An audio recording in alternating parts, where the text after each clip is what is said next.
Hello everyone, welcome to computer science e class.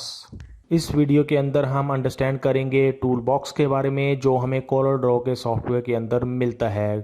Tool box क्या होता है? एक ऐसा कंपोनेंट है कोरल ड्रॉ के सॉफ्टवेयर का जिसके अंदर हमें बहुत सारे टूल्स मिल जाते हैं जो हम यूज़ करते हैं कोरल ड्रॉ के सॉफ्टवेयर के अंदर कोई भी डिज़ाइन को बनाने के लिए, उसको एडिट करने के लिए, उसमें चेंजेस करने के लिए। इसके अंदर हमें बहुत सारे टूल्स अवेलेबल हैं जिनका यूज़ करके हम कोई शेप लगा सकते हैं, कोई क्रॉपिंग कर सकते हैं, स्मार्ट एडिटिंग कर सकते हैं। उसके अलावा आपको और भी कई सारे टूल्स मिल जाते हैं जो हम इस वीडियो के अंदर उनको देखेंगे, उनको कैसे यूज़ करते हैं ये हम अंडरस्टैंड करेंगे हर एक टूल की एग्जांपल को लेके। तो स्टार्ट करने के लिए सबसे पहले हम अपना स्टार्ट कर लेते हैं कोरल ड्रॉ का सॉफ्टवेयर जो हमें यहाँ पे डेस्कटॉप के ऊपर आइकन दिखाई दे रहा है। इसके ऊपर डबल क्लिक करके मैं इस सॉफ्टवेयर को ओपन कर लेता हूँ। आप दूसरे तरीके से भी इसको ओपन कर सकते हैं। आप स्टार्ट में जाके लिख सकते हैं कोरल ड्रॉ। कोरल ड्रॉ जैसे ही आप लिखोगे, अगर आपके सिस्टम के अंदर इंस्टॉल्ड है तो आपको ये यहाँ पे ऑप्शन दिखा देगा उसको यूज़ करने की, उसको ओपन करने की। तो यहाँ से भी इसको आप ओपन कर सकते हैं। इसके लिए पहले आपके कंप्यूटर सिस्टम के अंदर कोरल ड्रॉ का सॉफ्टवेयर इंस्टॉल्ड होना चाहिए अगर आपने इसको यूज़ करना है। तो अब आप यहाँ पे देख सकते हैं कोरल ड्रॉ की विंडो मुझे स्क्रीन के ऊपर दिखाई दे रही है और डिफरेंट हमने इसके कंपोनेंट्स देखे थे लास्ट वीडियो के अंदर, वो हमें सारे यहाँ पे दिखाई दे रहे हैं। इसके अंदर अब हम क्या करेंगे, टूल बॉक्स के अंदर जो भी हमें टूल्स मिलते हैं उनको एक एक करके हम अंडरस्टैंड करेंगे, उनका पर्पस देखेंगे, उनको कैसे यूज़ करते हैं ये हम इस वीडियो के अंदर देखेंगे। तो सबसे पहले हम यहाँ पे कर लेते हैं एक नया डॉक्यूमेंट क्रिएट। उसके लिए आप स्टैंडर्ड टूल बार से एक नया डॉक्यूमेंट क्रिएट कर सकते हैं या फिर फाइल मेन्यू में जाके न्यू के ऊपर आप क्लिक कर सकते हैं। जैसे ही आप न्यू के ऊपर क्लिक करोगे तो आपको एक डायलॉग बॉक्स यहाँ पे दिखाई देगा जिसके अंदर आप इस डॉक्यूमेंट का नाम रख सकते हैं। बाय डिफ़ॉल्ट अनटाइटल्ड 1 यहाँ पे लिखा हुआ आ गया। आप इसको चेंज कर सकते हैं। हम जैसे रख देते हैं इसका डॉक्यूमेंट का नाम न्यू कोरल ड्रॉक, ये हमने इसका नाम रख दिया। और बाकी हमने सेटिंग कुछ नहीं चेंज करनी है। अगर हम करना चाहते हैं तो अपने हिसाब से कर सकते हैं, लेकिन अभी हमने टूल बॉक्स को अंडरस्टैंड करना है तो उसके लिए हमें ज़्यादा सेटिंग को चेंज करने की ज़रूरत नहीं है। तो इसके लिए मैंने यहाँ पे नाम चेंज कर दिया और कर दिया ओके के ऊपर क्लिक। तो ये मेरे डॉक्यूमेंट जो अभी यहाँ पे बनेगा, इसका नाम जो मैंने रखा था वो नाम इसका टाइटल बार के अंदर हमें डिस्प्ले यहाँ पे हो रहा है और ये हमारा एक नया डॉक्यूमेंट बन गया है और ये हमें उसका ड्राइंग पेज यहाँ पे दिखाई दे रहा है। अब इसके ऊपर हम एक एक करके सारे टूल्स को यूज़ करेंगे जो हमें टूल बॉक्स के अंदर मिलते हैं। टूल बॉक्स अगर आपने देखना है तो ये यहाँ पे इसका कंपोनेंट, हमें टूल बॉक्स का कंपोनेंट जो कोरल ड्रॉ के सॉफ्टवेयर के अंदर हमें मिलता है वो यहाँ पे लेफ्ट साइड के अंदर हमें डिस्प्ले होता है कोरल ड्रॉ के सॉफ्टवेयर के अंदर। तो इसमें सबसे टॉप के ऊपर जो टूल हमें मिलता है वो होता है पिक टूल। ये पिक टूल हम किस लिए यूज़ करते हैं इसको भी हम अंडरस्टैंड करेंगे। सबसे पहले हम यहाँ पे बीच में से ये वाला टूल जो है, जो रेक्टेंगल टूल है, या इसको आप डिफरेंट शेप्स यहाँ पे टूल्स बने हुए हैं ये आप यूज़ कर सकते हैं। हम इनसे ही पहले स्टार्ट करते हैं ताकि हमारे पास ड्राइंग पेज के ऊपर कुछ बना हुआ हो और उसके बाद हम पिक टूल को यूज़ करेंगे। तो यहाँ से मैं एक रेक्टेंगल टूल सेलेक्ट करके इसको रेक्टेंगल को यहाँ पे ड्रॉ कर लेता हूँ। ये से आप देख सकते हैं स्क्रीन के ऊपर। अगर आपने पेज के ऊपर रेक्टेंगल ड्रॉ करनी है तो उसके लिए आप ये रेक्टेंगल टूल यूज़ कर सकते हैं। अब आप यहाँ पे इस टूल बॉक्स के अंदर अगर ध्यान से देखो तो आपको कई सारे टूल्स के नीचे एक छोटा सा एरो बना हुआ दिखाई देगा। जैसे ये एरो आप यहाँ पे देख सकते हैं। ये एरोज इसलिए होते हैं क्योंकि इसके अंदर हमें और भी इसके सब टूल्स मिल जाते हैं जो हम यूज़ कर सकते हैं। उसके लिए आपको क्लिक दबा के रखना पड़ेगा इस टूल के ऊपर। जैसे अभी मैंने क्लिक दबा के रखा हुआ था तो ये इसके अंदर जो टूल्स बने हुए हैं वो हमें इसने स्क्रीन के ऊपर डिस्प्ले कर दिए। एक तो रेक्टेंगल टूल है जो हमें यहाँ पे दिखाई दे रहा है और दूसरा इसके अंदर है 3 पॉइंट रेक्टेंगल। तो ऐसे आप हर एक टूल के अंदर देख सकते हैं जिसके अंदर भी आपको एरो दिखाई देता है बॉटम के अंदर राइट साइड में, उसके अंदर आपको और भी टूल्स मिल जाते हैं जो हम यूज़ कर सकते हैं अपने ड्राइंग को बनाने के लिए, अपने डिज़ाइन को क्रिएट करने के लिए। तो इनको भी हम एक एक करके देखेंगे, कुछ टूल्स को जो हम मोस्टली यूज़ करते हैं अपने डिज़ाइन पर्पस के लिए, डिज़ाइन बनाने के लिए। तो यहाँ से मैंने रेक्टेंगल टूल लिया और इसको यहाँ पे ड्रॉ कर लिया। आप यहाँ पे हिंट्स के अंदर देख सकते हैं जो भी मैं टूल सेलेक्ट करता हूँ उसके हिसाब से ये हिंट भी यहाँ पे हमें प्रोवाइड करता रहता है। तो आप हिंट को देख के भी अपने टूल को अंडरस्टैंड कर सकते हैं, कैसे वो काम करता है उसको अंडरस्टैंड कर सकते हैं। यहाँ पे कुछ आपको इंस्ट्रक्शंस इसके बारे में मिल जाती हैं। तो ये मैंने रेक्टेंगल टूल लिया और इसको ड्रॉ कर दिया। अब हम यूज़ करते हैं पहले पिक टूल। पिक टूल मैंने सेलेक्ट किया। पिक टूल का पर्पज़ क्या होता है, आपने जो भी ऑब्जेक्ट सेलेक्ट किया होता है इससे हम किसी ऑब्जेक्ट को सिलेक्ट कर सकते हैं। जैसे ये मैंने सेलेक्ट किया। ऑब्जेक्ट क्या है, जो भी चीज़ आप पेज के ऊपर लगाओगे उस हर एक चीज़ को हम बोल देते हैं कि वो एक ऑब्जेक्ट है। चाहे आपने कोई रेक्टेंगल लगाई है, सर्कल लगाया है, कोई इमेज लगाई है या कोई आपने लाइन ड्रॉ किया है, हर एक चीज़ को हम बोल सकते हैं कि वो एक ऑब्जेक्ट है। तो जो पिक टूल होता है वो ऑब्जेक्ट को सिलेक्ट करने के लिए, उसको ड्रैग करने के लिए, कहीं और आपने लेके जाना है तो वो करने के लिए आप इसको यूज़ कर सकते हैं। इसके अलावा सिलेक्शन करने के बाद आप इसको साइज़ को कम ज़्यादा करने के लिए भी इसका यूज़ कर सकते हैं। जैसे हम यहाँ पे अगर विड्थ चेंज करनी है तो कर सकते हैं, हाइट चेंज करनी है तो वो कर सकते हैं। तो इसके लिए हम पिक टूल का यूज़ करते हैं कोरल ड्रॉ के सॉफ्टवेयर के अंदर। इसका एक और पर्पज़ होता है, सपोज करो यहाँ पे मैंने एक बार क्लिक किया किसी ऑब्जेक्ट के ऊपर तो वो सिलेक्शन हो जाती है। अगर आपने सपोज करो इसको रोटेट करना है थोड़ा सा, तो आप एक बार फिर से इसके ऊपर क्लिक करोगे इस ऑब्जेक्ट के ऊपर, तो यहाँ पे जो एरोज हैं इनको आप देख सकते हैं, शेप्स इनकी चेंज हो गई है। अब हम क्या कर सकते हैं, यहाँ पे कर्सर को लेके जाके इसको रोटेट भी कर सकते हैं अपने पेज के ऊपर। जैसे भी आप करना चाहते हैं वैसे आप कर सकते हैं। इसको आप, ये जो अंदर एक सर्कल सा दिखाई आपको दे रहा है, इसको आप मूव कर सकते हैं एक जगह से दूसरी जगह पे। इसका मतलब ये होता है कि जब हम अब इसको रोटेट करेंगे तो इस एक्सिस के ऊपर, इस पॉइंट के हिसाब से ये मूव करेगा। जैसे अब मैं यहाँ पे मूव करता हूँ तो देखो इस जे पॉइंट जो है इसके हिसाब से ये हमारा ऑब्जेक्ट मूव हो रहा है। अगर मैं इसको यहाँ पे रख देता हूँ तो अब अगर हम इसको मूव करते हैं तो वो उस पॉइंट के हिसाब से मूव होता है हमारा ऑब्जेक्ट या फिर रोटेट होता है। तो ऐसे आप डिफरेंट डिफरेंट तरीके से इस टूल को यूज़ कर सकते हैं, पिक टूल को। उसके बाद जो इसके अंदर हम अगर इसके सब टूल्स देखें तो पिक टूल के साथ हमें एक मिल जाता है फ्री हैंड पिक टूल। इसको यूज़ करने के लिए भी हम पहले अपने ड्राइंग के अंदर कुछ ऑब्जेक्ट्स और ड्रॉ कर लेते हैं। जैसे मैंने ये सिलेक्ट किया एलिप्स टूल, इसको मैं यहाँ पे ड्रॉ कर लेता हूँ कुछ एलिप्स के ऑब्जेक्ट्स।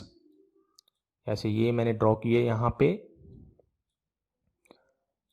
अब जो हमारा पिक टूल होता है इससे हम क्या कर सकते हैं, हम मल्टीपल ऑब्जेक्ट्स को भी सिलेक्ट कर सकते हैं। ऐसे कर्सर को क्लिक दबा के और ड्रैग करने के बाद इसको हम मल्टीपल टूल्स को सिलेक्ट करने के लिए, मल्टीपल ऑब्जेक्ट्स को सिलेक्ट करने के लिए भी यूज़ कर सकते हैं। ऐसे हम अब इन सब को इकट्ठा मूव कर सकते हैं।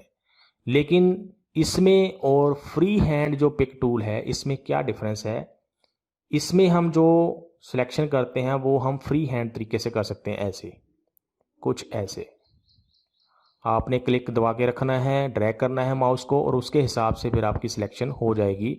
ये चीज़ हम जो हमारा नॉर्मल पिक टूल होता है उसके साथ नहीं कर सकते, उसमें हमें फ्री हैंड नहीं मिलता है। उसमें जब हम ड्रैग करते हैं माउस के कर्सर को तो वो एक रेक्टेंगल के हिसाब से, रेक्टेंगल सी बनती है और उसके हिसाब से सिलेक्शन करता है। आप देख सकते हैं जो डॉटेड लाइंस आपको दिखाई दे रही हैं वो एक रेक्टेंगल सी है और उसके हिसाब से सिलेक्शन ये हमें करके दे रहा है।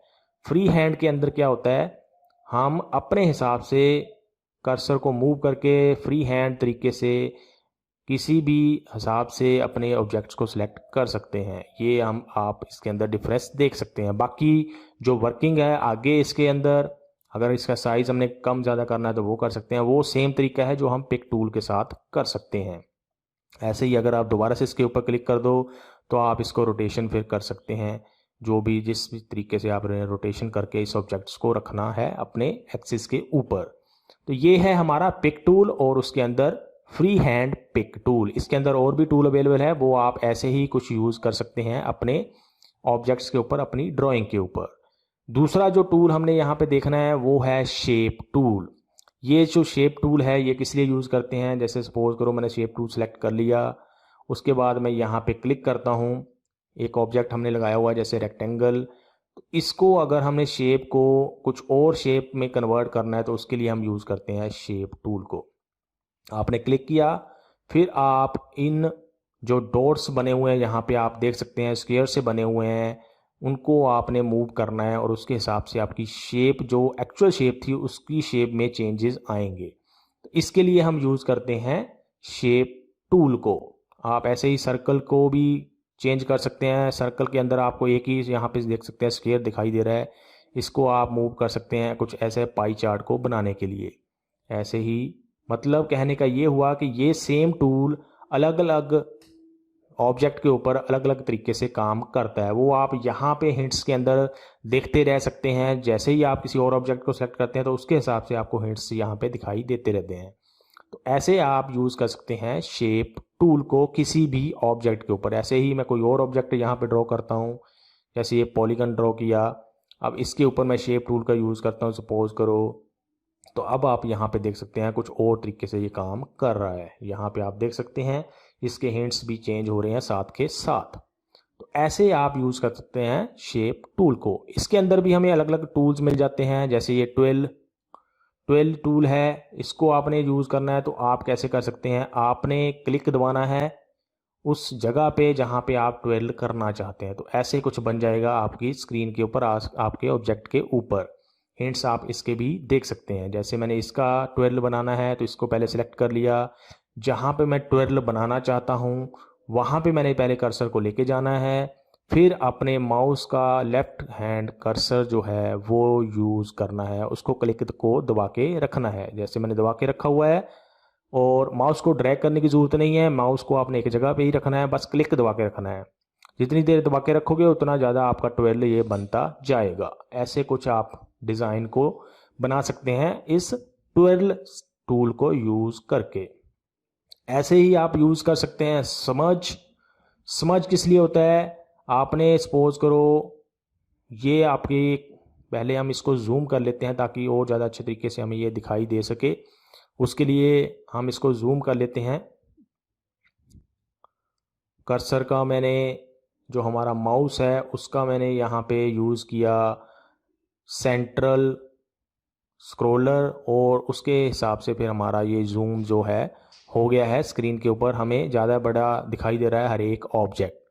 अब जो हमारा ये समझ टूल है ये हम यूज़ करते हैं अपने ऑब्जेक्ट को, जो उसकी एज हैं उसको थोड़ा सा ऐसी शेप देने के लिए। आप बाहर से अंदर की तरफ दे सकते हैं या फिर अंदर से बाहर की तरफ भी इसको यूज़ कर सकते हैं। तो कुछ ऐसी शेप देने के लिए, जो फिर आप यहाँ पे हिंट्स के अंदर देख सकते हैं, कुछ ऐसी शेप देने के लिए हम यूज़ करते हैं समझ टूल को। आप ऐसे इसको यूज़ कर सकते हैं, क्लिक दबा के रखा और जहाँ तक आप लेके जाना चाहते हैं वहाँ पे लेके जा सकते हैं इसको। ऐसे आप यूज़ कर सकते हैं समझ टूल को। अभी मैं स्क्रॉल कर रहा हूँ माउस के ऊपर, जो हमारा स्क्रॉलर होता है उसको मैं यूज़ कर रहा हूँ नीचे की तरफ, और हमारी जो विंडो है वो जूम आउट हो रही है। ऐसे ही हमारे पास और भी टूल्स इसके अंदर मिल जाते हैं, इनका भी आप यूज़ कर सकते हैं। जैसे ये रफन टूल है, इसको भी हम जूम इन कर लेते हैं पहले। रफन टूल क्या होता है, जो हमने यहाँ पे सिलेक्ट किया, ये होता है एजेस को रफ बनाने के लिए। जैसे आप यहाँ पे देख सकते हैं, ये आप देख सकते हैं हमारा एज जो है स्मूथ है, इसको थोड़ा सा हमने रफ बनाना है तो आप ऐसे बना सकते हैं इसको। ऐसे आप देख सकते हैं ये रफ हमारा थोड़ा सा बन रहा है, रफ बन गया है, जो हमारा पहले एक तरह से स्मूथ एज था। तो इसके लिए हम रफन टूल यूज़ करते हैं। तो ये टूल्स हो गए। अब इसके बाद हम यूज़ कर सकते हैं क्रॉप टूल।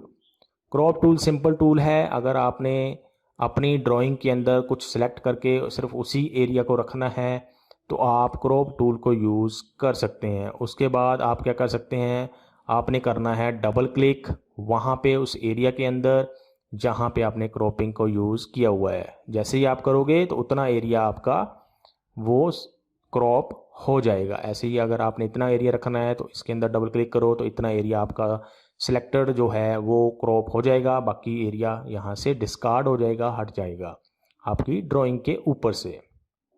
तो ऐसे हम क्रॉप टूल को यूज़ करते हैं। इसके अंदर भी हमें और टूल मिल जाते हैं, जैसे नाइफ है, वर्चुअल सेगमेंट डिलीट है, इरेज़र है। जैसे सपोज करो इरेज़र मैंने सेलेक्ट किया, पहले आप उस ऑब्जेक्ट को सिलेक्ट कर लो जहाँ पे आप इरेज़र को यूज़ करना चाहते हैं। तो उस ऑब्जेक्ट को मैंने सेलेक्ट किया, फिर आप इरेज़र उसके ऊपर चला सकते हैं, जो भी उसका एरिया आपको नहीं चाहिए उसको इरेज आप कर सकते हैं। ऐसे हम इरेज़र को भी यूज़ कर सकते हैं अपनी ड्राइंग के ऊपर। ये इरेज हो रहा है, इसको जूम इन करके आप यहाँ पे देख सकते हैं ये इरेज हो रहा है। तो ऐसे भी आप इरेज़र को यूज़ कर सकते हैं। ये भी एक तरह से क्रॉपिंग ही है, एक तरह से आप उस पार्ट को डिलीट कर रहे हो, उस एरिया को रिमूव कर रहे हो जो आपको नहीं चाहिए होता है। इसके हिसाब से आप इन दो टूल्स को भी यहाँ पे अप्लाई करके देख सकते हैं, नाइफ और वर्चुअल सेगमेंट डिलीट। इसको जैसे मैंने सेलेक्ट किया तो आप यहाँ पे देख सकते हैं जितना मैं एरिया सेलेक्ट करूँगा उसके हिसाब से अपने आप ये डिलीट कर देगा उसके अंदर जो भी ऑब्जेक्ट्स होंगे। ऐसे भी आप इस टूल को यूज़ कर सकते हैं, वर्चुअल सेगमेंट डिलीट को। Ctrl Z मैं प्रेस कर देता हूँ ताकि हमारी ड्राइंग के ऊपर कुछ बना रहे। अब हम चलते हैं अगले टूल के ऊपर जो होता है zoom tool. Zoom tool simple tool है, आप जूम इन करने के लिए अपनी ड्राइंग को उसके लिए यूज़ कर सकते हैं। अगर आपने जूम आउट करना है तो आप इसके ऊपर क्लिक करते जाओ और आपकी जो विंडो है वो जूम आउट होती जाएगी। इसके हिसाब से आप यहाँ पे भी चेंज कर सकते हैं। सपोज करो मैं 50% रखना चाहता हूँ तो मैंने लिखा 50, एंटर प्रेस किया और 50% ये एरिया के ऊपर हमें यहाँ पे हमारा जो ड्राइंग पेज है उसको दिखाएगा। ऐसे ही बाकी ऑप्शंस भी आप इसके साथ यूज़ कर सकते हैं, जैसे ये है, इसको आप देख सकते हैं यहाँ पे एक लाइन बनी हुई है, हॉरिजॉन्टल लाइन बनी हुई है। इसका मतलब ये है कि ये हमें विड्थ वाइज इसको जूम करके दिखाएगा। अगर हमने वर्टिकली देखना है तो यहाँ से हम उसको कर सकते हैं, पेज हाइट लिखा हुआ है। ऐसे भी आप इसको जूम इन या जूम आउट कर सकते हैं। इसके अंदर भी हमें और टूल मिल जाते हैं, जैसे पेन टूल है। पेन टूल हमें तब काम आता है जब हमारा ये पेज है ये बहुत बड़ा होता है और हमें पूरा स्क्रीन के ऊपर दिखाई नहीं दे रहा होता है। उसकी जगह पे फिर हम क्या कर सकते हैं, पेन टूल को हम सेलेक्ट करेंगे। यहाँ पे आप देख सकते हैं पेन टूल, इसको हम सेलेक्ट करेंगे।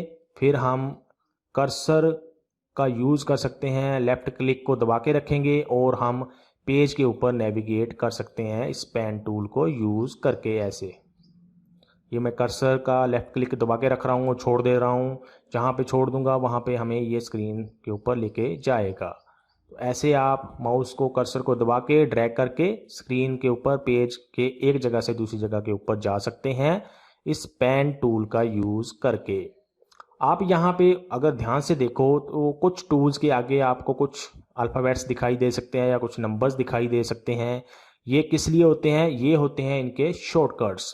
कुछ टूल्स के आपको शॉर्टकट्स मिल जाते हैं, अगर आप कीबोर्ड के ऊपर वो प्रेस करो तो आपका डायरेक्टली वो टूल सेलेक्ट हो जाता है। आपको कर्सर को वहाँ लेके जाके उस टूल को सेलेक्ट करने की ज़रूरत नहीं होती है। जैसे हमने यहाँ पे देखा Z टूल है, जूम टूल के लिए होता है Z, इसका शॉर्टकट है।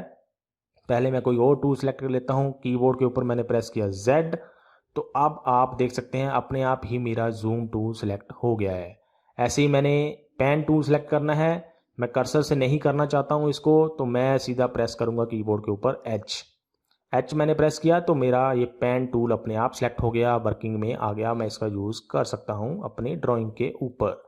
तो ये जो हैं ये भी आपको पता होना चाहिए कि कुछ टूल्स के हमें यहाँ पे मिल जाते हैं उसके शॉर्टकट्स। जैसे शेप के लिए F10 होता है, ऐसे ही यहाँ पे हम देख सकते हैं किस किस के लिए हमें यहाँ पे अवेलेबल हैं। इरेजर के लिए X होता है, जूम के लिए Z देख लिया हमने, पेन के लिए H होता है, ऐसे ही फ्री हैंड के लिए F5 होता है। ऐसे ही आपको कई सारे टूल्स के शॉर्टकट्स मिल जाते हैं, ये भी आपको पता होने चाहिए।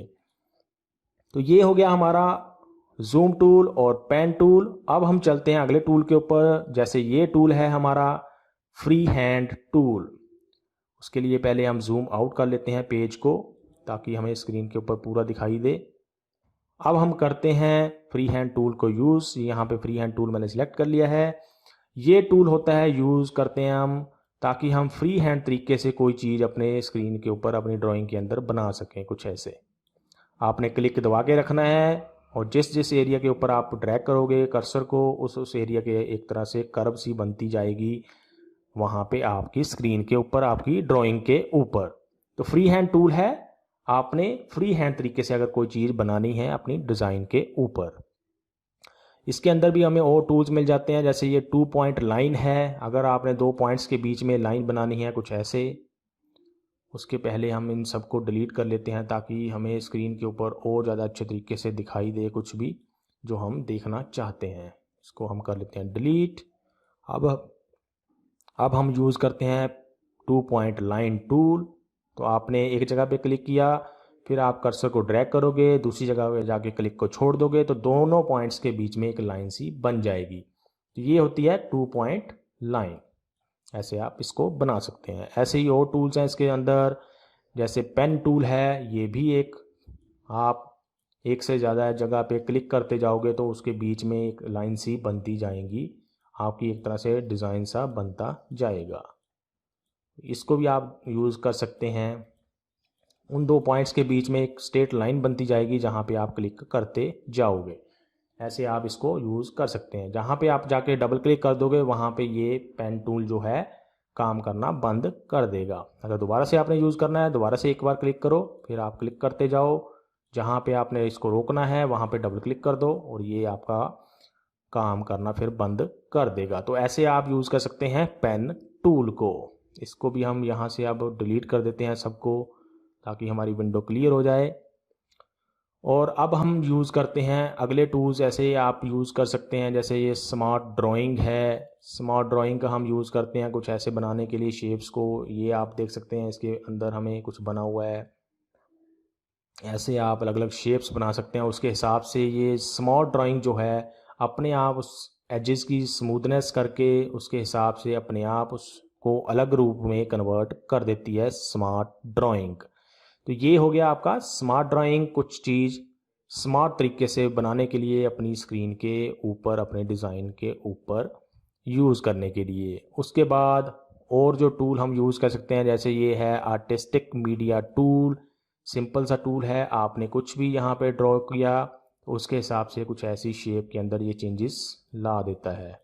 आप देख सकते हैं दोनों के अंदर क्या चेंजेस आ रहे हैं। ऐसे कुछ आपने बनाना है डिज़ाइन तो आप इसको यूज़ कर सकते हैं।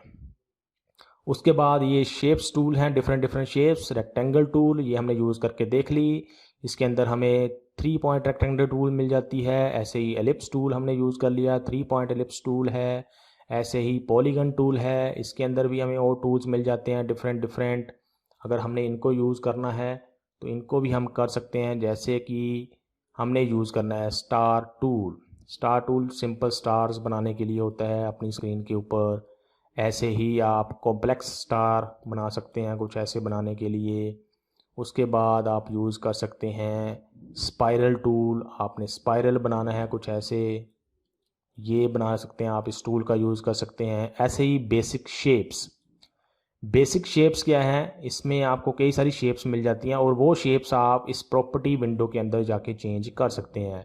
आप जितने भी टूल्स यूज़ करते हो, हर एक टूल को यूज़ करते टाइम पे आप प्रॉपर्टी विंडो के ऊपर ज़्यादा ध्यान दे सकते हैं, क्योंकि इसके अंदर आपको और भी ऑप्शंस मिल जाती हैं उस टूल को यूज़ करने के लिए। हिंट्स तो आपने देखने ही देखने हैं, उसके साथ आप प्रॉपर्टी विंडो के अंदर भी देख सकते हैं कि क्या क्या ऑप्शंस आपको वो वहाँ पे टूल प्रोवाइड करता है। जैसे अगर सपोज करो हमें शेप चेंज करनी है, कोई और शेप लगानी है, तो आप यहाँ से शेप को चेंज कर सकते हैं। यहाँ से आप देख सकते हैं इस शेप को मैंने चेंज किया, दोबारा से हम इसको चेंज कर सकते हैं, कोई और शेप ले सकते हैं। जैसे ये शेप है, इसको हमने लगाना है तो ये हम लगा सकते हैं, कोई और शेप हम यूज़ कर सकते हैं।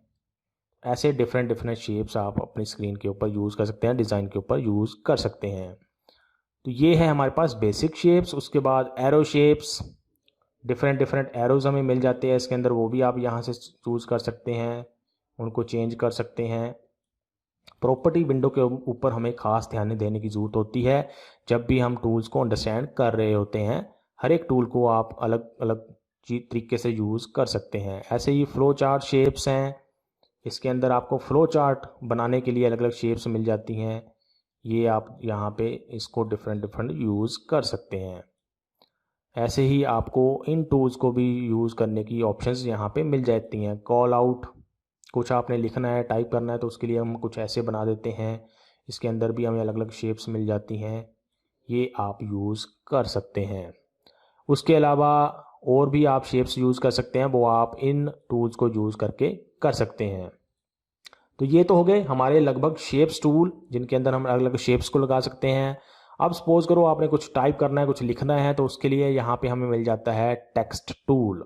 ए जहाँ पे लिखा हुआ है, जहाँ पे भी आप लिखना चाहते हैं वहाँ पे लेके जाओ और उस वहाँ पे आप टाइपिंग कर सकते हैं। दिस इज कोरल ड्रॉ, ये हमने टाइप किया। अगर आपको लगता है कि इसको आपने कहीं और किसी और लोकेशन के ऊपर लगाना है तो आप क्या कर सकते हैं, आप यूज़ कर सकते हैं पिक टूल को, और फिर आप इसको सिलेक्ट किया हुआ है हमने, इसको हम मूव कर सकते हैं किसी दूसरी लोकेशन के ऊपर ऐसे। अगर आपने इसको भी रोटेट करना है तो आप रोटेट कर सकते हैं, किसी और तरीके से इसको आप लगा सकते हैं अपनी स्क्रीन के ऊपर। एक बार क्लिक दबाओगे तो सिलेक्शन हो जाएगी, और दूसरी बार क्लिक दबाओगे तो आप इसको रोटेट भी कर सकते हैं पिक टूल का यूज़ करके। तो ये हो गया हमारा टेक्स्ट टूल। इसको आपने कलर्स देने हैं तो आप कलर्स भी यूज़ कर सकते हैं। यहाँ पे कलर पैलेट्स हैं, आप इनका यूज़ कर सकते हैं कुछ भी काम करने के लिए। जैसे मैंने कलर कोई और सिलेक्ट कर लिया, तो अब अगर मैं टाइप करूँगा तो वो उस कलर के अंदर हमें यहाँ पे इसको अप्लाई कर देगा इस टेक्स्ट के ऊपर। जैसे कि अब आप यहाँ पे देख सकते हैं इसके ऊपर डिफरेंट कलर अप्लाई हो गया है। तो आप यहाँ पे कलर पैलेट का यूज़ करके भी कलर्स को अप्लाई कर सकते हैं। ऐसे ही कोई शेप आपने लगाई हुई है, उसके अंदर कुछ आपने कलर फिल करना है, तो आप पहले शेप को सिलेक्ट कर लो, फिर कलर को चूज़ करो, जो भी कलर उसके अंदर आप फिल करना चाहते हैं। ऐसे ही आप किसी भी शेप के साथ ये काम कर सकते हैं। जैसे ये हम यहाँ पे शेप सेलेक्ट कर लेते हैं, कॉल आउट शेप। इसको मैंने कुछ कलर फिल करना है तो आप यहाँ पे इसको सिलेक्ट करके फिर वो उसके अंदर कोई कलर फिल कर सकते हैं। पहले आपने ऑब्जेक्ट सेलेक्ट करना है, फिर कलर को आप चूज़ कर सकते हैं कुछ ऐसे करने के लिए। उसके बाद अगर हम आगे चलें तो ये हमें मिल जाता है एक पैरेलल डायमेंशन टूल। ये पैरेलल डायमेंशन टूल क्या होता है, पहले हम इसको सबको डिलीट कर लेते हैं। पैरेलल डायमेंशन टूल मैंने सेलेक्ट किया। अब जब इसको आप यूज़ करते हो, कर्सर मैंने क्लिक दबाया अपने माउस के ऊपर और क्लिक को छोड़ दिया, फिर हम इसको मूव कर सकते हैं, ड्रैग कर सकते हैं, और जहाँ पे दूसरी जगह पे जाके हम क्लिक करेंगे तो कुछ ऐसी शेप सी बन जाएगी, और ये हमें बताता है इसके डायमेंशन। अब डायमेंशन टूल क्यों बोला इसको, क्योंकि यहाँ पे आप देख सकते हैं कुछ इसका डायमेंशन सा हमें स्क्रीन के ऊपर ये दिखा रहा है, तो इसीलिए इसको बोलते हैं पैरेलल डायमेंशन। पैरेलल डायमेंशन भी क्यों बोला, क्योंकि ये दो पैरेलल लाइंस को यहाँ पे ड्रॉ कर देगा, और उन दोनों के बीच में कितना डिफरेंस है, कितना डिस्टेंस है, उसको हमें स्क्रीन के ऊपर डिस्प्ले करता है। इसीलिए इसको बोलते हैं पैरेलल डायमेंशन टूल। इसके अंदर भी हमें और टूल्स मिल जाते हैं, जैसे हॉरिजॉन्टल वर्टिकल डायमेंशन। आपने हॉरिजॉन्टल लाइन ड्रॉ की, उसके बीच में कितना डिफरेंस है ये आप देख सकते हैं। वर्टिकल ड्रॉ की, इसके बीच में कितना डिफरेंस है ये आप यहाँ पे डायमेंशन टूल का यूज़ करके देख सकते हैं। तो ये अलग अलग तरीके से आप डायमेंशन टूल को यूज़ कर सकते हैं। ऐसे ही आपने सपोज करो एंगुलर डायमेंशन देखना है तो आप इसको भी यूज़ कर सकते हैं अपनी स्क्रीन के ऊपर। क्लिक दबाया, ड्रैग किया कर्सर को, क्लिक छोड़ा, फिर कर्सर को मूव किया, क्लिक दोबारा से किया, तो यहाँ पे आप क्लिक करोगे उसके बीच में कितना एंगल बना है ये हमें स्क्रीन के ऊपर ये दिखा देगा। ऐसे हम इसको भी यूज़ कर सकते हैं अपने ड्राइंग के अंदर। उसके अलावा और भी आपको मिल जाते हैं, जैसे segment dimension tool, 3 point call out tool, ये भी आप यूज़ कर सकते हैं अपनी स्क्रीन के ऊपर। अब सपोज़ करो हम नेक्स्ट टूल के ऊपर जाते हैं। सपोज़ करो हमने एक रेक्टेंगल यहाँ पे लगा लेते हैं, इसकी हमने बनानी है शेडो। शेडो क्या मतलब, इसकी एक तरह से परछाई को हमने दर्शाना है, एक तरह से ऐसा लगना चाहिए कि इसकी परछाई हमें यहाँ पे दिखाई दे रही है डिज़ाइन के ऊपर। तो उसको करने के लिए हम यहाँ पे यूज़ कर सकते हैं shadow tool, drop shadow tool. यहाँ पे आप इसको देख सकते हैं, इसको हमने सेलेक्ट किया, उस ऑब्जेक्ट के ऊपर गए जिसकी हमने शेडो बनानी है, उसके ऊपर एक बार क्लिक किया और कर्सर को करना है हमें ड्रैग, जिस डायरेक्शन में हम शेडो बनाना चाहते हैं। जैसे इस डायरेक्शन में बनानी है तो हम ऐसे ड्रैग इसको करेंगे। अब जब आप इसको ड्रैग कर लोगे तो अभी यहाँ पे इसने कोई भी हमें यहाँ पे शेडो नहीं दिखाई है, जैसे कि आप हिंट्स में यहाँ पे देख सकते हैं। इसके लिए पहले हमें इस ऑब्जेक्ट को कुछ कलर भी देना पड़ेगा, वो कलर हम यहाँ से चूज़ कर सकते हैं। जैसे अभी मैंने इसको कलर दे दिया, तो अब आप देख सकते हैं इसकी कुछ शेडोज़ यहाँ पे हमें देख सकते हैं। इसको हम मूव कर सकते हैं एक जगह से दूसरी जगह के ऊपर, जैसे और ज़्यादा इसके पास लेके जाना है तो हम कुछ ऐसे बना सकते हैं। ये इसकी शेडो सी आपको यहाँ पे स्क्रीन के ऊपर दिखाई दे रही है। ऐसे ही किसी टेक्स्ट की शेडो भी आप लगा सकते हैं, कुछ आपने टाइप किया हुआ है, इसकी आपने शेडो लगानी है, तो फिर से हमने ये टूल सेलेक्ट किया, यहाँ पे इसके ऊपर क्लिक किया, ड्रैग किया माउस को, तो आप इसकी शेडो यहाँ पे देख सकते हैं। कुछ ऐसे शेडो को हम और कम कर सकते हैं, अगर हम करना चाहते हैं कुछ ऐसे भी आप इसके अंदर बना सकते हैं इस टूल को यूज़ करके। तो ये होता है ड्रॉप शैडो टूल। इसके अलावा सपोज करो ये टूल्स हैं कुछ, यहाँ पे स्ट्रेट लाइन करेक्टर टूल, एक तरह से स्ट्रेट लाइन को बनाने के लिए यूज़ करते हैं हम स्ट्रेट लाइन कनेक्टर टूल। इसके अंदर भी आपको टूल्स मिल जाते हैं जिनको आप यूज़ कर सकते हैं। ऐसे ही सपोज करो नेक्स्ट टूल है हमारे पास ये ट्रांसपेरेंसी टूल। ट्रांसपेरेंसी टूल क्या है? एक तरह से आप कितना ट्रांसपेरेंट उस ऑब्जेक्ट को रखना चाहते हैं। जैसे इसको मैंने ड्रैग किया 100% के करीब कर दिया तो एक तरह से पूरी तरह से गायब ही हो गया हमारा ऑब्जेक्ट। अगर इसको हम थोड़ा सा ट्रांसपेरेंट रखना चाहते हैं जैसे 50% के आसपास, तो आप देख सकते हैं इसकी ट्रांसपेरेंसी हमें यहाँ पे दिखाई दे रही है। ट्रांसपेरेंसी का मतलब ये है कि हमें उस ऑब्जेक्ट के आर पार कितना दिखाई दे रहा है, उसको हम बोलते हैं ट्रांसपेरेंसी। अगर हम इसको 100% कर देंगे तो हमें एक तरह से ऑब्जेक्ट वो पूरा दिखाई नहीं देगा, उसके हम आर पार देख सकते हैं जैसे ग्लास के अंदर देख सकते हैं। अगर 0% कर देते हैं तो बिल्कुल भी ट्रांसपेरेंट वो ऑब्जेक्ट नहीं रहेगा। ऐसे ही किसी भी ऑब्जेक्ट को हम ट्रांसपेरेंसी यूज़ कर सकते हैं। जैसे ये टेक्स्ट टूल हमने यूज़ किया था, इसको भी हम ट्रांसपेरेंट कर सकते हैं। ये आप देख सकते हैं इसकी ट्रांसपेरेंसी यहाँ पे हमें दिखाई दे रही है। तो ऐसे आप ट्रांसपेरेंसी ऑब्जेक्ट को भी यूज़ कर सकते हैं, टूल को यूज़ कर सकते हैं। उसके बाद होता है इसके अंदर tool eye dropper tool. Colour आपने अगर सपोज करो पिक करना है अपनी ड्राइंग में से ही, कोई एग्जिस्टिंग कलर है आपने लगाया हुआ, उसको आप पिक करके किसी और दूसरी जगह लगाना चाहते हैं, तो उसके लिए हम यूज़ करते हैं कलर आई ड्रॉपर टूल। आप इस टूल को सेलेक्ट करोगे, उस कलर को चूज़ करोगे उस ड्राइंग के ऊपर जो आपने बनाई हुई है, जहाँ पे भी वो कलर लगा है वहाँ पे कर्सर लेके जाओगे, क्लिक दबाओगे और वो कलर चूज़ हो जाएगा। जैसे अब आप यहाँ पे देख सकते हैं। इसको आप किसी और जगह पे अप्लाई कर सकते हैं, जैसे यहाँ पे मैंने ये अप्लाई कर दिया इस ऑब्जेक्ट के ऊपर। इस लाइन के ऊपर भी ऐसे आप अलग अलग जगह पे फिर इसको अप्लाई कर सकते हैं स्क्रीन के ऊपर, जैसे कि आप जूम करके इसको आप ज़्यादा अच्छे तरीके से देख सकते हैं। तो ये होता है आई ड्रॉपर टूल। आपने एग्जिस्टिंग ड्राइंग के ऊपर कोई कलर लगाया हुआ है पहले से ही, उसको चूज़ करके किसी दूसरी जगह लगाना है, आपको यहाँ पे ढूंढने की ज़रूरत ना पड़े, तो उसके लिए हम यूज़ करते हैं आई ड्रॉपर टूल, क्योंकि ये डायरेक्टली उस कलर को चूज़ करके हम फिर किसी और जगह पे लगा सकते हैं। तो ये होता है आई ड्रॉपर टूल। इसके बाद हमें एक मिल जाता है इंटरेक्टिव फिल टूल। इसको हम यूज़ कर सकते हैं कुछ ग्रेडियंट कलर देने के लिए अपने ऑब्जेक्ट को, जैसे कि आप यहाँ पे हिंट्स के अंदर देख सकते हैं। ग्रेडियंट क्या होता है? ग्रेडियंट के अंदर हम यूज़ करते हैं एक कलर को और दूसरे एंड पे होता है दूसरा कलर, और वो दोनों कलर्स के बीच में एक तरह से ट्रांसफॉर्मेशन होती है, जैसे कि आप यहाँ पे देख सकते हैं। ऑरेंज से स्टार्ट हुआ और वाइट तक ये गया है। ऐसे ही यहाँ पे आप देख सकते हैं और 2-3 कलर्स बीच में यूज़ किए गए हैं। इसको करने के लिए हम क्या करेंगे, उस ऑब्जेक्ट के ऊपर जाएंगे, उसको सिलेक्ट करेंगे, फिर हम कर्सर का क्लिक दबाएंगे और इसको ड्रैग करेंगे कर्सर को उस डायरेक्शन के अंदर जिस डायरेक्शन में हम अप्लाई करना चाहते हैं ग्रेडियंट को, कुछ ऐसे बनाने के लिए अपनी स्क्रीन के ऊपर। ये आप देख सकते हैं क्या डिफरेंस इनके बीच में आ रहा है जब हम ग्रेडियंट टूल को यूज़ करते हैं अलग अलग डायरेक्शंस के अंदर। तो कुछ ऐसे आप इस टूल को यूज़ कर सकते हैं इंटरेक्टिव फिल टूल को।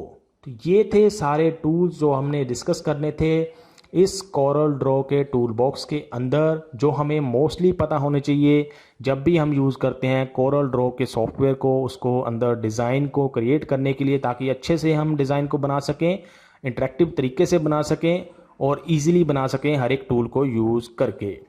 अगर आपको हर एक टूल का पता है कौन सा टूल कैसे काम करता है या किस तरीके से आप उसको अप्लाई कर सकते हैं, यूज़ कर सकते हैं, तो आप इजीली कोई भी डिज़ाइन बना सकते हैं कोरल ड्रॉ के सॉफ्टवेयर को यूज़ करके। तो आई होप आपको सारे टूल्स के बारे में यहाँ पे पता चल गया होगा। अगर फिर भी आपको किसी टूल के बारे में नहीं पता चल रहा है, उसको यूज़ करना नहीं आ रहा है, पहले हिंट्स के अंदर देखें, जो आप यहाँ पे डॉकर देख रहे हो हिंट्स का, इसके अंदर भी अगर आपको अंडरस्टैंड नहीं होता है इसकी इंस्ट्रक्शन पढ़ने के बाद, तो आप कमेंट सेक्शन के अंदर अपने क्वेश्चंस को पूछ सकते हैं। अभी के लिए इस वीडियो के अंदर इतना ही। Thanks for watching.